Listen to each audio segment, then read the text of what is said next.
The Himalayan state of Nepal has been rocked by student protests over the past 2 days, and these student protests have been led by the Generation Z, which is also called as Generation Zoomers. These are the people who are born between 1995 to 2010, and from a very young age they are acclimatized to social media platforms and along with that internet.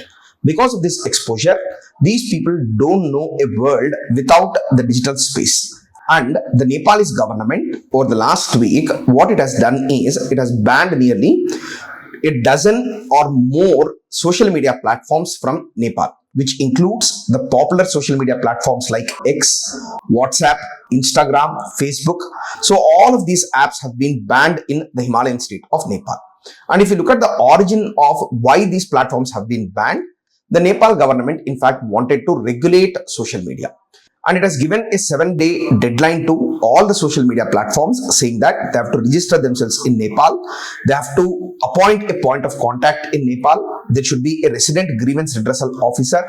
So these kind of demands have been put forward by Nepal, but most social media platforms, what they have done is they have neglected these demands of the Nepalese government, leading to the action of the Nepalese government, wherein they banned nearly somewhere around 24 websites in total. And once the ban has been imposed, the protest, it came, in the form of student protesters in all across the country. In multiple cities, the students came onto the streets and they started fighting with the government. And even though the trigger is the ban of the social media platforms, but more importantly, the student protests, they focused on corruption, nepotism, misgovernance, which has been happening in Nepal. And the student protests in many places have turned violent. They destroyed public property, leading to counteraction by the police and military, leading to nearly 19 people being killed and more than 300 being injured in Nepal.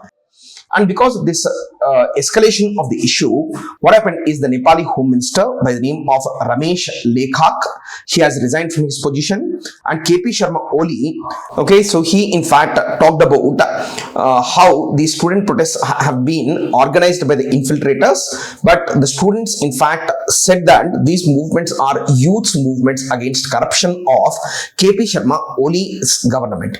And so right now, the social media ban by the Nepali government, it had to backtrack, and what it had done is it has lifted the ban on all the social media platforms providing access to the students. But the student protests have not died out yet, primarily because the students are protesting against corruption and misgovernance along with nepotism. Thank you.